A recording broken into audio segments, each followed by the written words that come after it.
আসসালামু আলাইকুম প্রিয় শিক্ষার্থী বন্ধুরা, তোমরা কেমন আছো? নিশ্চয় ভালো আছো। পৌরনীতি ও সুশাসন ক্লাসে তোমাদেরকে স্বাগতম।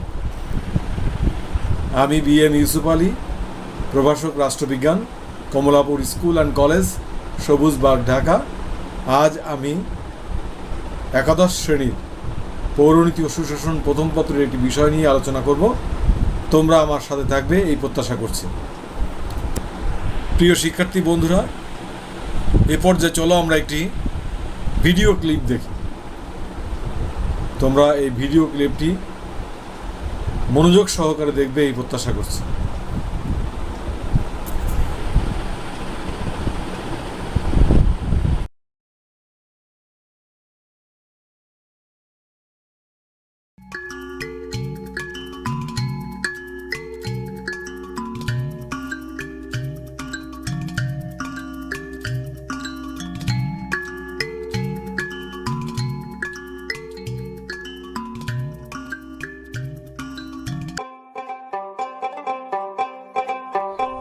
ওরে আমি যে গো শেফালি, এত সাইডে পিছে কই যাইতেছো? একটা গোপন কামে যাইতাছি। গোপন কাম? কামটা কি? সামান্য একটু বিবাহ করব। আল্লাহ, কই কি? আমি গরু মহিষ জবাই দিয়ে তো বিবাহ করতেছি না, গোপন বিবাহ। কও কি? ঠিকই কই, দুইখান সাক্ষী দরকার, পাইতেছি না। বলদ মার্কা হইলেও চলবে। আমারে বলতা কইলা? আপনারে বলদা কমু কোন আক্কেলে? আপনার যে আক্কেল, আসমানের দিকে চাইয়া হাঁটেন, এর লিগে তো ঠ্যাংটা ভাঙছে। আমারে কোটা দিলা? আরো দিমু। আপনি ঘর জামাই থাকেন, এই আধুনিক চাষ কাম তো কিছুই বোঝেন না, ডিজিটাল পদ্ধতিও জানেন না। আরে আপনারই তো দরকার। আপনি চলেন তো, আমার লগে জলদি চলেন। কই যামু? আপাতত কৃষক ক্লাবে গেলেই চলবে, পাত্রের তো ওইখানেই থাকার কথা। ঠিক আছে, তুমি আগাও, আমি জামাটা নিয়ে আইতাছি। জলদি করে আসেন। এই যে এনে খারে খারে গরুর লেগে খেট টানতাছুন, ওইদিকে তোমার বোন তো ব্যাপক। কোন কি? ঠিকই কইতাছি, তোমার বোন গোপনে বিবাহ করতেছে। আজ বিয়ালেই তো সে আমারে কইলো আজ তার আয়ে পরীক্ষার রেজাল্ট দিব, সেটা আনতে কৃষি ক্লাবে যাইবো। ধরো কিছু খেলা বেলে যাবো, অনেক দাদুর বাক্স আছে। শোনো, মিশা কথার লবণ মরিচ ছাড়া কাম করা যায় না। এই সুরজালি দাদা আছে দারোগা, সব দেখলে আসামি চিনতে পারি। চলো আমার লগে। ঠিক আছে চলেন, আমি আপনার লাগে যাইতেছি। জামাটা লয়ে আই।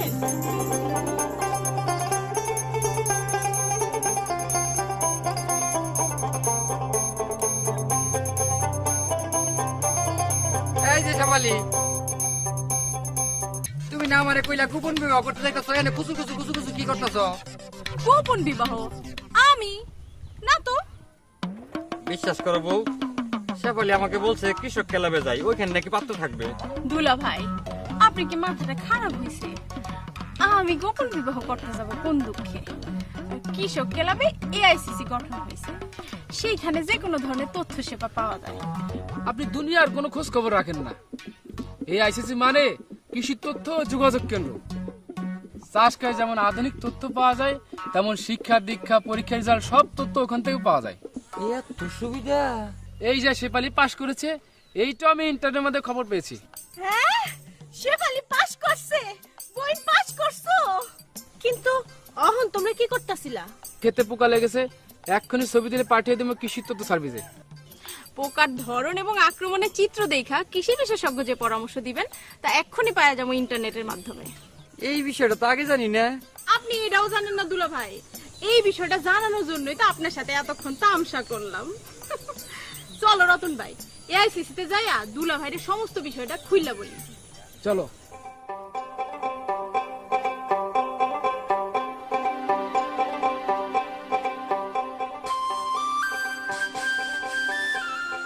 হ্যালো, কৃষি তথ্য সার্ভিস।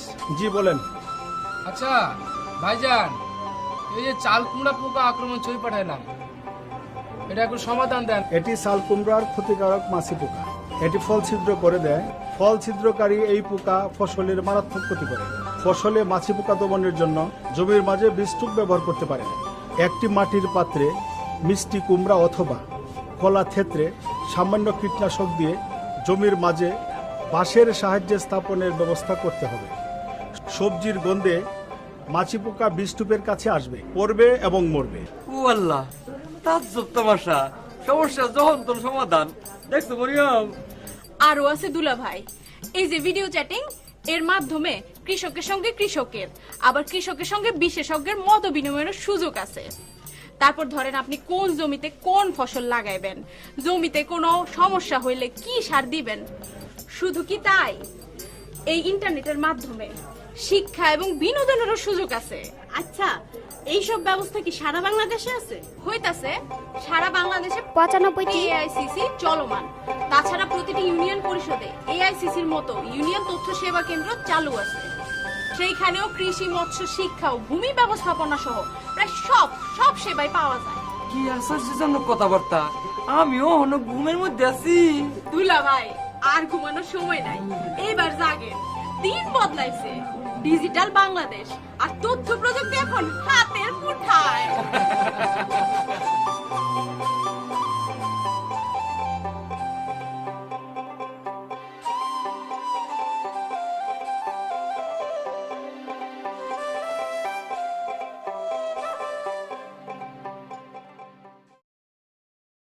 তো প্রিয় শিক্ষার্থী বন্ধুরা, আমরা চলো স্ক্রিনে দেখে নিই আমাদের আজকের পাঠ শিরোনাম কি। আমাদের আজকের পাঠ ই গভর্নেন্স ও সুশাসন। আমি আবারও বলছি, ই গভর্নেন্স ও সুশাসন। শিকন ফল।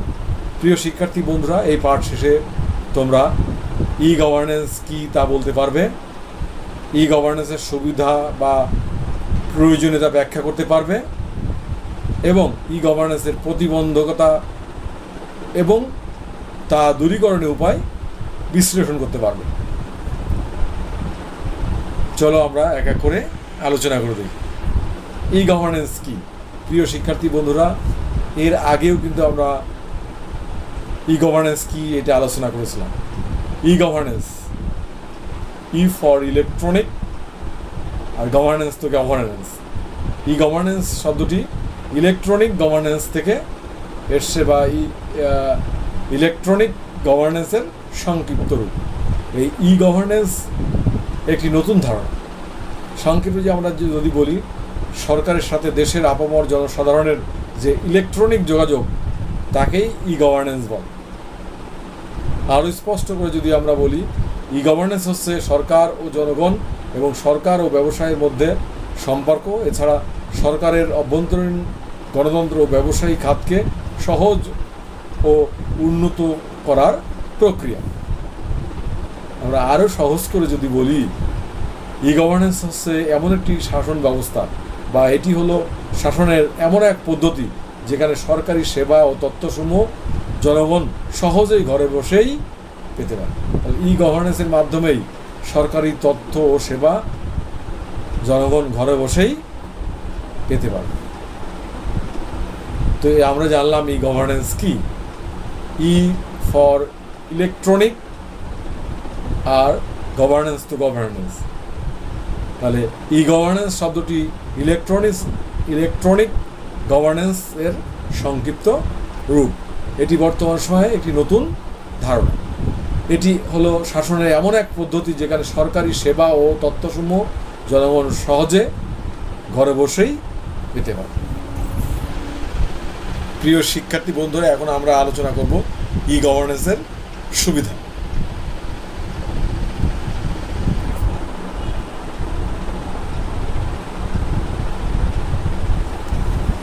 এক এক করে আমরা সেগুলো আলোচনা করব। প্রিয় শিক্ষার্থী বন্ধুরা, এক,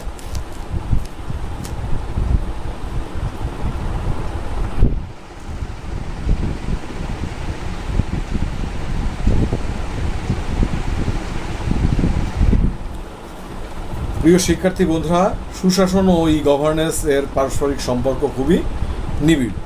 ই গভর্নেন্সের প্রতিষ্ঠায় করতে পারলে সুশাসন প্রতিষ্ঠা করা সহজ হবে। তো আমরা দেখি যে ই গভর্নেন্সের কিছু সুবিধা আছে। এক, সেবা প্রদানকারী কর্মকর্তার সাথে যোগাযোগ স্থাপন।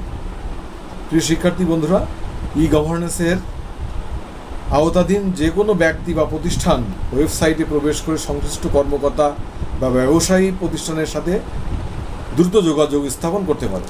এতে করে সময়, খরচ, শ্রম সব কিছুই বেঁচে যায় বা কমে যায়। তাহলে সেবা প্রদানকারী কর্মকর্তার সাথে যোগাযোগ স্থাপন করা সহজ হয়, এতে সময় ব্যয় কম হয় এবং অনেক সুবিধা হয়। স্বচ্ছতা আনয়ন। ই গভর্নেন্সে স্বচ্ছতার বিষয়টি বড় করে দেখা হয়। সরকারের প্রশাসনিক সংগঠনগুলোতে বিভিন্ন মন্ত্রণালয়ের কাজকর্মে এবং মাঠ পর্যায়ের প্রশাসনে স্বচ্ছতা আনয়ন করা সম্ভব হয়। সরকার কি কি কাজ করছে, কেন করছে, কি কি মূলনীতির উপর সরকার সিদ্ধান্ত বা নীতি প্রণয়ন করছে তা জনগণের জানা প্রয়োজন। ই গভর্নেন্স তা জানতে সাহায্য করে। দক্ষ সাশ্রয়ী পন্থা। ই গভর্নেন্সের চূড়ান্ত লক্ষ্য হলো একটি দক্ষ সাশ্রয়ী পন্থায় জনগণের নিকট সেবা পৌঁছানো। ধরা যাক, সরকার বিভিন্ন প্রতিষ্ঠানের ঠিকানা পরিবর্তনের ব্যাপারগুলো জনগণের জানানো প্রয়োজন। এই জন্য বিপুল সংখ্যক কাগজ কলম ও সময়ের প্রয়োজন হয়।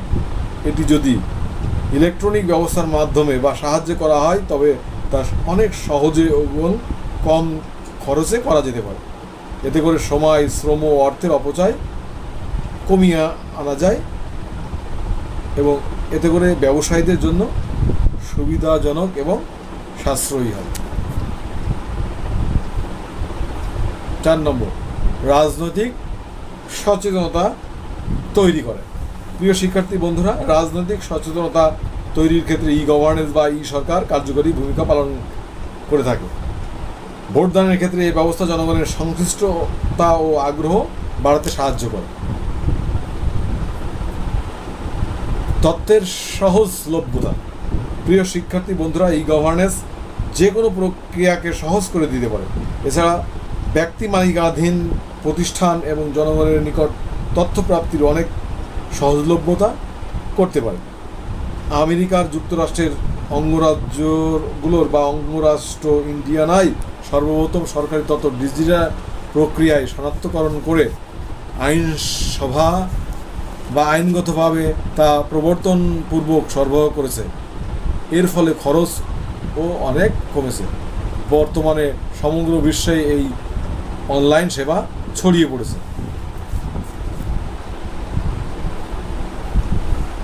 জনগণের ব্যাপক অংশগ্রহণ।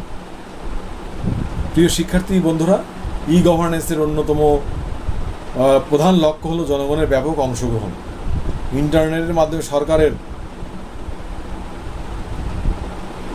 মাধ্যমে সারা দেশে মানুষ রাজনৈতিক ও সরকারি চাকরিজীবীদের সাথে যোগাযোগ স্থাপন করতে পারে এবং তাদের বক্তব্য সকলের নিকট পৌঁছাতে পারে। এছাড়াও রাজনীতিবিদ এবং সরকারি চাকরিজীবীরা ব্লগারদের বক্তব্য থেকে জনগণের দৃষ্টিভঙ্গি সম্পর্কে একটি ধারণা করতে পারে। চ্যাটরুমে প্রবেশ করে জনগণ নির্বাচিত জনপ্রতিনিধিদের সাথে যোগাযোগ স্থাপন করতে পারে। ভোটাররা এর সুবিধার মাধ্যমে সরকারের উপর সরাসরি প্রভাব ফেলতে পারে।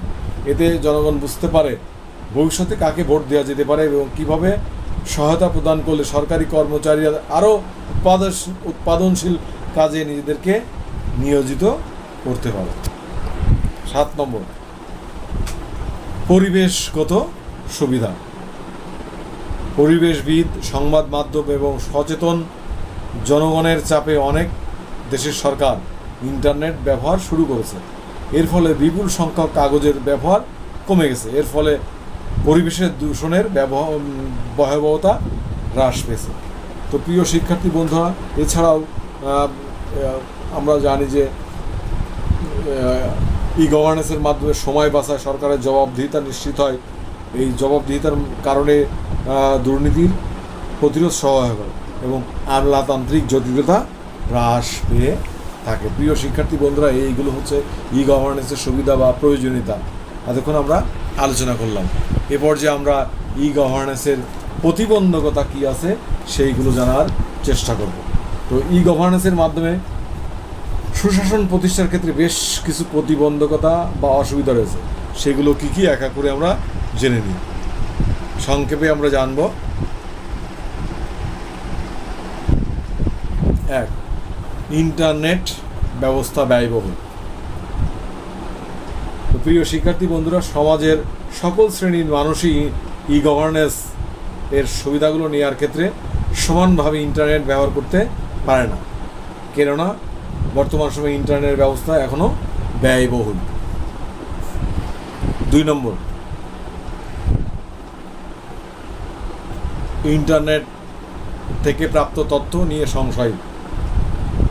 ইন্টারনেট থেকে প্রাপ্ত তথ্য কতটা নির্ভরযোগ্যতা নিয়ে অনেক ক্ষেত্রে সংশয় হয়ে থাকে বা সংশয় সৃষ্টি হয়ে থাকে। 3 নম্বর, দক্ষ কর্মীর অভাব।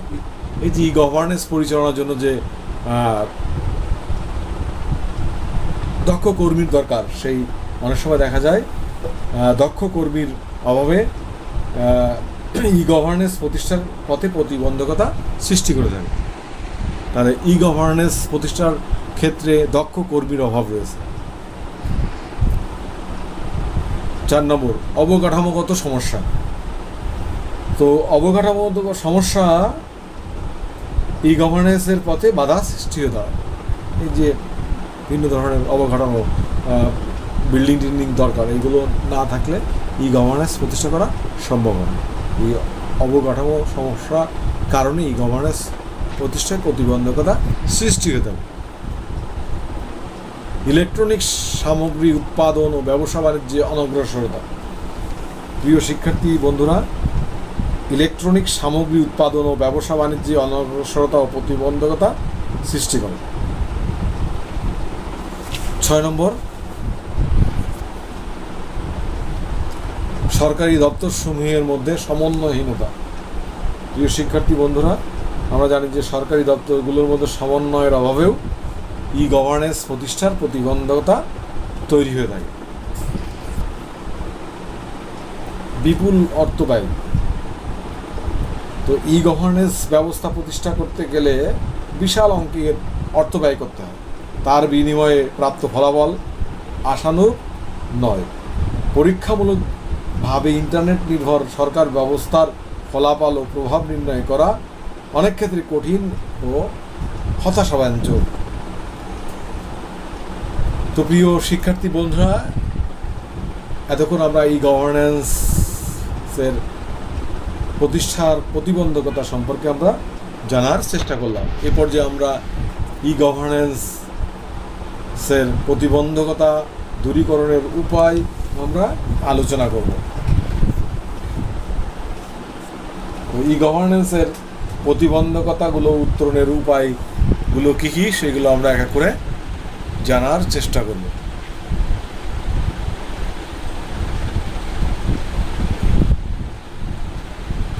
1, কম মূল্যে ইন্টারনেট প্রদান।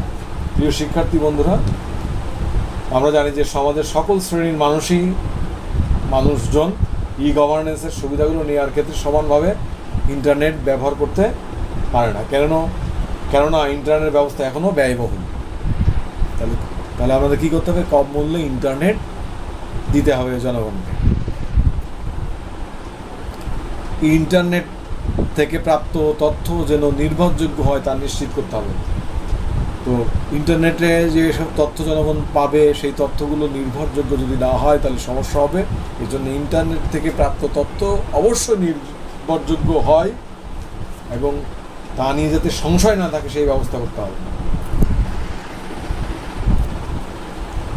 সরকারের গোপন কর্মপন্থা প্রকাশ পেলে তা যেন বিরূপ প্রভাব না ফেলে সেদিকে খেয়াল রাখা। প্রিয় শিক্ষার্থী বন্ধুরা, আমরা জানি যে অনেক সময়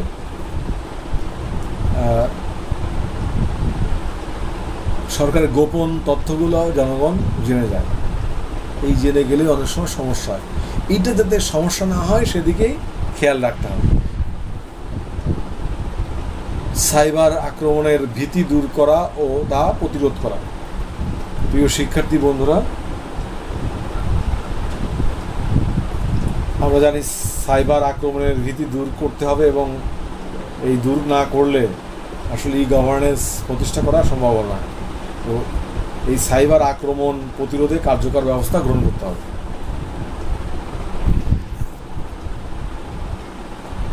দরিদ্র জনগোষ্ঠীর জন্য ইন্টারনেট সুবিধা সহজলভ্যকরণ, যারাই ব্যবহার করবে তাদের জন্য ইন্টারনেট সহজলভ্য হয়, যাতে গ্রামগঞ্জে সহজে, প্রত্যন্ত অঞ্চলে সহজে এই ইন্টারনেটের সুবিধা পৌঁছে যায়।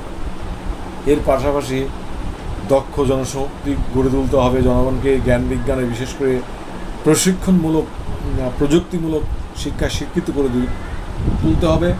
টেলিযোগাযোগ ব্যবস্থা উন্নত করতে হবে, তথ্য যোগাযোগ প্রযুক্তি খাতে দক্ষ লোক নিয়োগ করতে হবে, তথ্য ও প্রযুক্তি শিক্ষাকে আরও মানসম্মত করার চেষ্টা করতে হবে, তথ্য প্রযুক্তি খাতে সরকারকে ভর্তুকি দিতে হবে এবং কর্মক্ষেত্রে আইসিটি ব্যবহার বাড়াতে হবে। সাইবার অপরাধ প্রতিরোধে কার্যকর পদক্ষেপ গ্রহণ করতে হবে। আমলাদের মধ্যে জবাবদিহিতামূলক মানসিকতা জাগিয়ে তুলতে হবে। তো জনগণকে না জানিয়ে এই যে ইন্টারনেটে যেসব তথ্য দেওয়া হবে সেগুলো যোগ বিয়োগ করা যাবে না। আজকে এক তথ্য জানলাম, কালকে আর একটা তথ্য প্রকাশিত হলো, এটা নিয়ে একটা সংসদ জনগণের মধ্যে মতদ্বৈততা তৈরি হবে। অতএব আমাদেরকে সরকারকে অবশ্যই এ ব্যাপারে খেয়াল রাখতে হবে। তো প্রিয় শিক্ষার্থী বন্ধুরা, এতক্ষণ আমরা যা আলোচনা করলাম, দেখি তোমরা সেগুলো কতটুকু বলতে পারো বা উত্তর দিতে পারো, সেটা আমরা জানার চেষ্টা করি। তো প্রিয় শিক্ষার্থী বন্ধুরা, ই গভর্নেন্স বলতে আমরা কী বুঝি? তো ই governance, E for electronic governance. তো এটা একটি নতুন ধারণা। ই গভর্নেন্স হলো শাসনের এমন এক পদ্ধতি যেখানে সরকারি সেবা ও তথ্যসমূহ জনগণ সহজেই ঘরে বসে পেতে পারে। আসলে ই গভর্নেন্সের চূড়ান্ত লক্ষ্য হলো শাসন ব্যবস্থাকে সহজ ও উন্নত করা। ই গভর্নেন্সের দুইটি প্রতিবন্ধকতা বলো। এই শিক্ষার্থী বন্ধুরা, অনেকগুলোই তো তোমরা বলতে পারবা যে এটা একটা ব্যয়বহুল, ইন্টারনেটে যাতে তথ্য যেটা তার যাতে নির্ভরযোগ্য হয়, তা নিয়ে যাতে সংশয় না তৈরি হয়, দক্ষ কর্মী যাতে অভাব রয়েছে, আমাদের দেশে বিদ্যুতের সমস্যা রয়েছে, ইন্টারনেটের উচ্চ মূল্য রয়েছে, এইগুলো হচ্ছে ই গভর্নেন্স প্রতিষ্ঠার পথে প্রতিবন্ধকতা।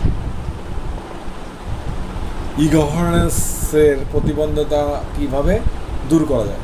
আমি আবার বলছি, ই গভর্নেন্সের প্রতিবন্ধকতা কীভাবে দূর করা যায়? তাহলে আমাদের কী করতে হবে? ইন্টারনেট যাতে মূল্য কম হয়, সহজে পায়, ইন্টারনেটে প্রাপ্ত তথ্য যাতে নির্ভরযোগ্য হয় সে ব্যবস্থা করতে হবে। সরকারের গোপন তথ্য প্রকাশ পেলে যাতে বিরূপ প্রতিক্রিয়া সৃষ্টি নেয় সেদিকে খেয়াল রাখতে হবে। সাইবার আক্রমণের ভীতি দূর করতে হবে এবং এরূপ আক্রমণ প্রতিরোধে কার্যকর ব্যবস্থা গ্রহণ করতে হবে। দক্ষ জনশক্তি গড়ে তুলতে হবে, জনগণকে জ্ঞান বিজ্ঞানে প্রশিক্ষিত করতে হবে, টেলিযোগাযোগ ব্যবস্থা উন্নত করতে হবে, তথ্য প্রযুক্তি খাতে দক্ষ লোক নিয়োগ করতে হবে, তথ্য প্রযুক্তি শিক্ষাকে আরও মানসম্মত করতে হবে, তথ্য প্রযুক্তি খাতে সরকারের ভর্তুকি প্রদান করতে হবে, কর্মক্ষেত্রে আইসিটি ব্যবহার বাড়াতে হবে, সাইবার অপরাধ প্রতিরোধে কার্যকর ব্যবস্থা গ্রহণ করতে হবে। এইভাবে আমরা ই গভর্নেন্সের প্রতিবন্ধকতা দূর করতে পারি। প্রিয় শিক্ষার্থী বন্ধুরা, খাতা কলম বের করে এবং বাড়ির কাজ লিখে নাও। তোমাদের জন্য আজকের বাড়ির কাজ, ই গভর্নেন্সের কী কী সুবিধা তুমি তোমার পরিবারের কাছ থেকে পেয়ে থাকো সেগুলো উল্লেখ করো। আমি আবারও বলছি, ই গভর্নেন্সের কী কী সুবিধা তুমি তোমার পরিবারের কাছ থেকে পেয়ে থাকো সেগুলো উল্লেখ করো। প্রিয় শিক্ষার্থী বন্ধুরা, বরাবরের মতো তোমরা বাড়ির কাজ লিখে মেসেঞ্জারে পাঠিয়ে দেবে, আমি তা মূল্যায়ন করে আবারও তোমাদের কাছে পাঠিয়ে দেব। তো এতক্ষণ ধরে তোমরা আমার সাথে দেখেছ, এই জন্য অসংখ্য ধন্যবাদ। তোমরা সবাই ভালো থেকো, নিরাপদে থেকো, সাবধানে থেকো। সবাইকে আবারও ধন্যবাদ জানিয়ে আজকের মতো ক্লাস শেষ করছি। আল্লাহ হাফেজ।